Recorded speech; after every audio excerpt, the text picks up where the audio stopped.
Assalamualaikum warahmatullahi wabarakatuh. Perkenalkan, nama saya Kevin Niagara Saputra. Sini saya akan mempresentasikan PPT laporan keuangan PT Semakom Integrate Tbk.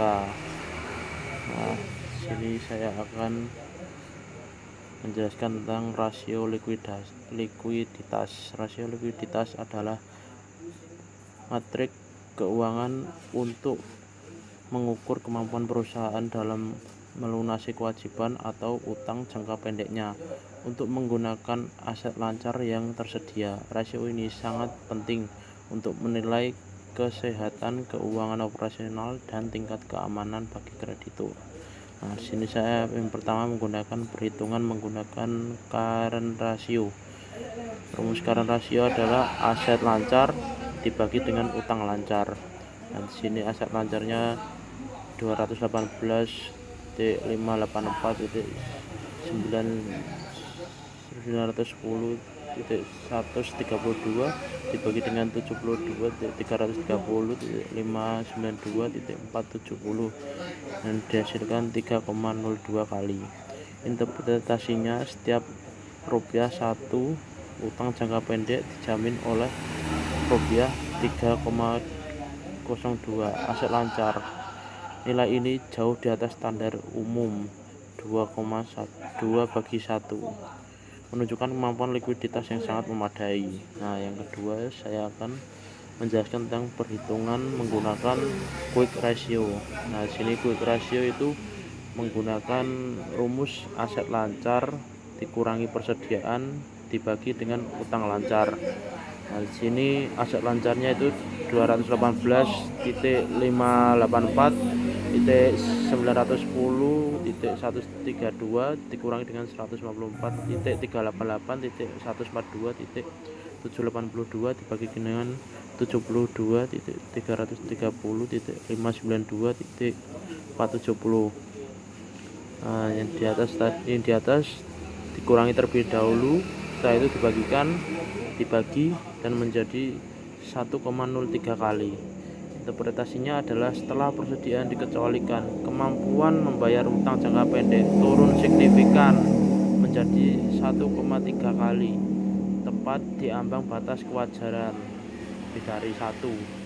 Ya, yang ketiga saya menggunakan perhitungan menggunakan cash ratio. Rumus dari cash ratio sendiri adalah kas ditambah setara kas dibagi dengan utang lancar. Itu setelah ditambahkan menjadi hasil 3.499.392.555 dibagi dengan 72.330.592.470 menghasilkan 0,048 kali. Nah, itu dipresentasikan menjadi 4,8% dikali 100 jadi 4,8%. Interpretasinya adalah cash ratio yang sangat rendah 4,8% menunjukkan perusahaan tidak memiliki cukup kas tunai untuk langsung melunasi utang jangka pendek. Nah, kita lanjut slide selanjutnya. Kita membahas tentang rasio solvabilitas.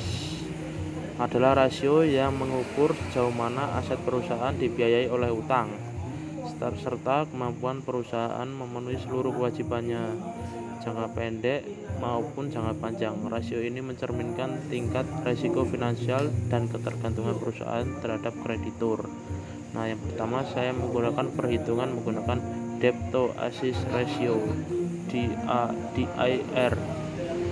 Rumus dari DIR adalah total utang dibagi dengan total aset.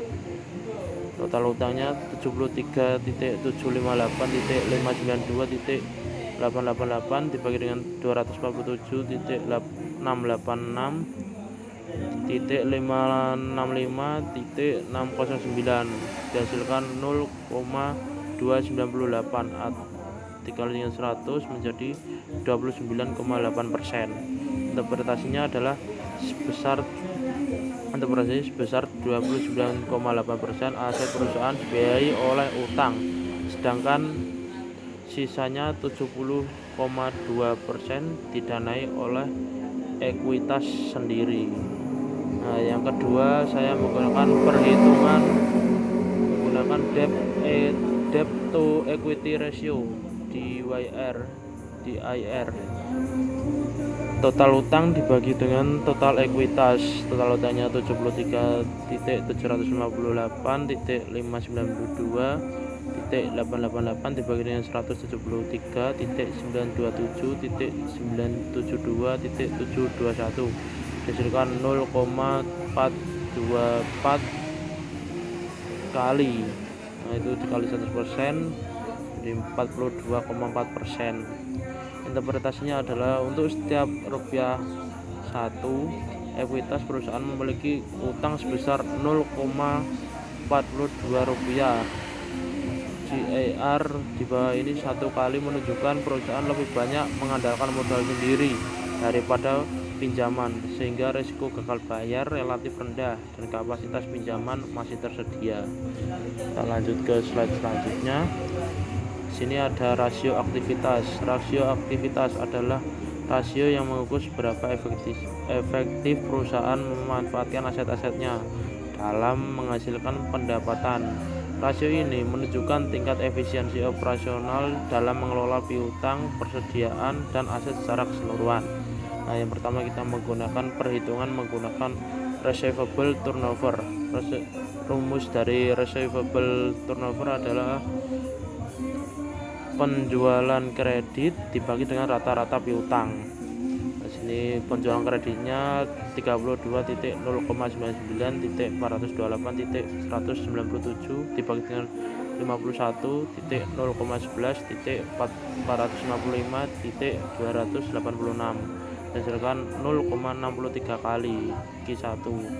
Setarakan tahunan sama dengan 251 kali 51 kali dibagi dengan tahun atau rata-rata 145 hari penagihan utang. Interpretasinya adalah perputaran piutang yang lambat kurang dari 145 hari menunjukkan siklus penagihan yang panjang. Nah, yang kedua saya menggunakan perhitungan inventory turnover. Dengan rumus inventory turnover adalah harga pokok penjualan HPP dibagi dengan rata-rata persediaan. HPP-nya di sini 22.939.849.857 dibagi dengan 141.838.347.769 dihasilkan 0,162 kali Q1. Interpretasinya adalah perputaran persediaan yang sangat lambat merupakan sinyal peringatan utama. Nah, yang ketiga menggunakan perhitungan inventory turnover. Total aset turnover. Salah, ini typo, maaf.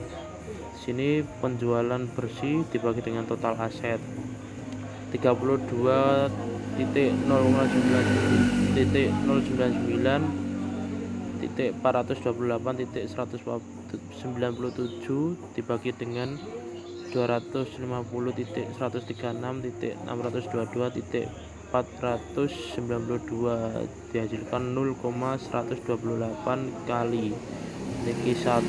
Interpretasinya adalah setiap rupiah 1 aset hanya menghasilkan 0,51 penjualan per tahun. Nilai ini rendah dan mencerminkan utilitas aset yang belum optimal, konsisten dengan besarnya porsi persediaan piutang yang tertahan. Kita lanjut ke slide selanjutnya. Ada rasio profitabilitas. Rasio profitabilitas adalah rasio yang mengukur kemampuan perusahaan dalam menghasilkan laba dari kegiatan usahanya, baik relatif terhadap penjualan aset maupun ekuitas pemegang saham. Nah, di sini menggunakan rumus yang pertama gross profit margin (GPM). Rumus dari GPM adalah laba kotor dibagi dengan penjualan bersih kali 100%. Nah, di sini laba kotor 9.119.578.340 dibagi dengan 34.099.428.197 kali 100 menghasilkan 28,41%. Interpretasinya adalah margin Margin laba kotor 28,4% cukup baik untuk perusahaan manufaktur panel listrik.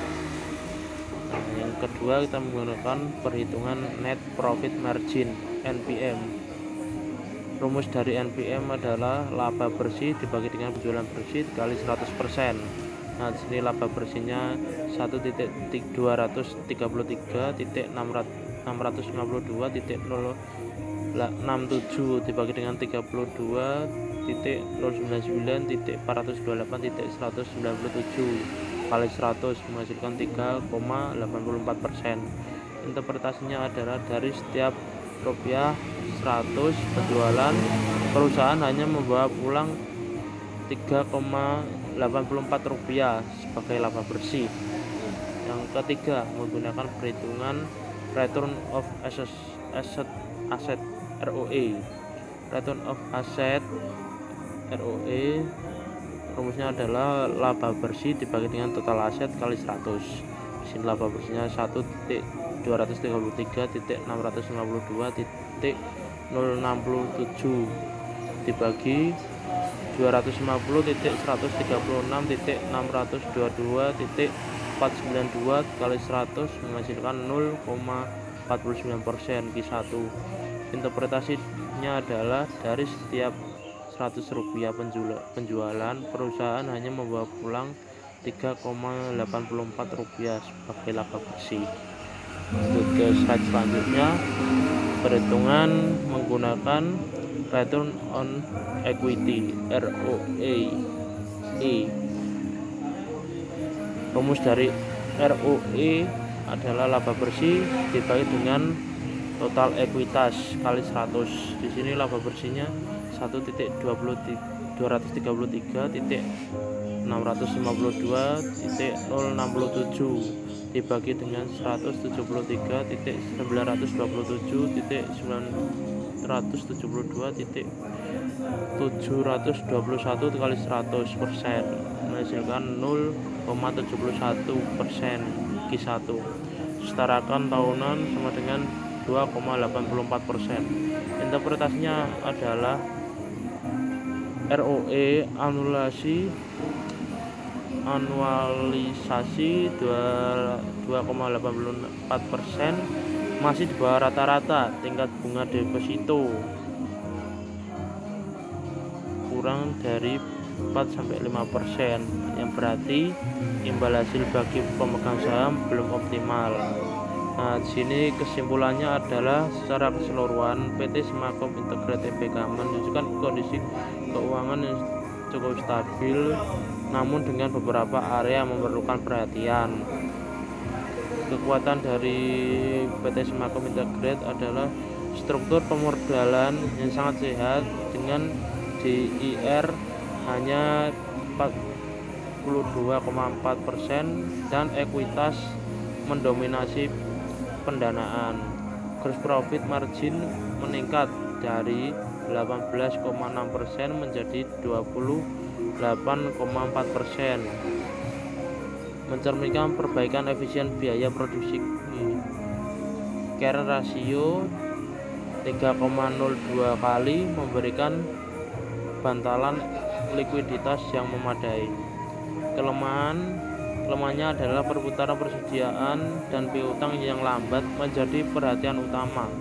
Persediaan senilai 144,4 miliar yaitu 58% total aset sangat besar dan beresiko jika proyek tertunda. Penjualan turun 32,7% dari 47,7 M menjadi 32,1 M, menjadi satu pelanggan yaitu PT Eka Grata dan Gemilang berkontribusi 76% dari total penjualan, mencerminkan konsentrasi pelanggan yang tinggi. Net profit margin yang tipis sebesar 3,84% rentan terhadap fluktuasi biaya bunga dan kurs. Ini outlook-nya, perusahaan bergerak di sektor energi terbarukan yang memiliki prospek kerja jangka panjang positif. Perbaikan manajemen modal kerja, khususnya percepatan perputaran persediaan, diversifikasi pelanggan akan menjadi kunci peningkatan profitabilitas dan menciptakan nilai bagi pemegang saham. Lanjut ke slide selanjutnya, klasifikasi biaya pada perusahaan. Sini menjelaskan tentang pengertian klasifikasi biaya, pengelompokan biaya pada dalam kategori, contoh nyata biaya pada perusahaan, dan struktur biaya perusahaan. Yang pertama, pengertian klasifikasi biaya. Klasifikasi biaya adalah proses sistematis untuk mengelompokkan elemen-elemen biaya berdasarkan kesamaan karakteristik tertentu. Pengelompokan ini bertujuan untuk memudahkan manajemen dalam menyusun laporan keuangan, menghitung harga pokok secara akurat, melakukan kontrol efisiensi, serta mengambil keputusan strategis bisnis. Yang kedua ada contoh nyata biaya yang terdapat pada PT Sumakom Integrate. Yang pertama ada beban pokok pendapatan, cost of revenue, biaya yang langsung berhubungan dengan produksi dan jasa instalasi listrik perusahaan, seperti bahan baku panel listrik, komponen kelistrikan, tenaga kerja produksi, biaya proyek instalasi. Pada Q1 2026, perusahaan mencatat pendapatan senilai 32,1 miliar dan laba kotor senilai 9,1 miliar. Yang kedua ada beban operasi, biaya untuk menjalankan aktivitas perusahaan sehari-hari, misalnya gaji karyawan administrasi, biaya kantor, transportasi, pemasaran, pemeliharaan alat. Dari laporan Q1 2026, EBITDA senilai 2,8 miliar, operating profit senilai 2,5 miliar. Yang ketiga ada beban bunga atau interest expense, biaya akibat penunggaan pinjaman perusahaan. Dalam Q1 2026, beban bunga tercatat sangat kecil atau mendekati nol, walaupun perusahaan masih memiliki utang jangka pendek senilai 72,3 miliar dan utang jangka panjang senilai 1,4 miliar. Yang keempat ada beban pajak, pajak penghasilan perusahaan yang dibayar dari laba usaha. Pajak ini dipengaruhi oleh laba bersih yang tercatat sebesar 1,2 miliar pada Q1 2026. Untuk slide selanjutnya, klasifikasi berdasarkan fungsi utama dan contoh nyata. Biaya produksi atau beban pokok pendapatan, biaya baku panel listrik, komponen kelistrikan, baterai, instalasi proyek, tenaga kerja produksi. Pada Q1 2026 pendapatan perusahaan 32,1 miliar dengan laba kotor 9,1 miliar, sehingga estimasi beban pokok pendapatan sekitar 23 miliar.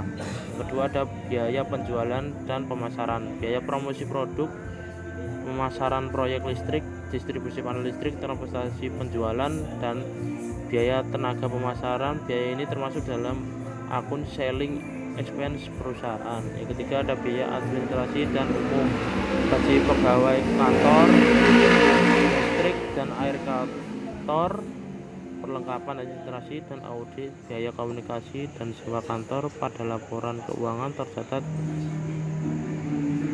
sekitar 19,7 miliar. Yang keempat ada biaya keuangan atau beban bunga, biaya bunga pinjaman bank dan pembiayaan perusahaan untuk mendukung proyek kelistrikan dan energi. Dalam laporan Q1 2026, interest expense tercatat sangat kecil untuk mendekati nol, walaupun perusahaan memiliki utang jangka pendek senilai 72,3 miliar. Yang keempat ada biaya pajak dan penghasilan, biaya pajak yang dibayar perusahaan atas laba usaha yang diperoleh. Pajak ini mempengaruhi laba bersih perusahaan sebesar 1,4 1,2 miliar pada Q1 2026. Lanjut ke slide berikutnya, kesimpulan dari struktur biaya. Kesimpulan struktur biaya PT Semakem Integrated Tbk tahun 2026 menunjukkan bahwa perusahaan memiliki fokus biaya besar pada kegiatan produksi dan operasional proyek listrikan serta energi. Beban pokok pendapatan menjadi komponen biaya yang paling dominan karena perusahaan bergerak di bidang manufaktur panel listrik, instalasi kelistrikan, dan renewable energy. Pada Q1 2026 dari pendapatan sekitar 32,1 miliar, laba kotor tercatat 9,1 miliar, sehingga sebagian besar pendapatan digunakan untuk menutup biaya produksi. Selain biaya produksi, perusahaan juga memiliki biaya operasional yang cukup besar dalam bentuk biaya administrasi dan umum seperti gaji pegawai, biaya kantor, audit, komunikasi, serta operasional proyek.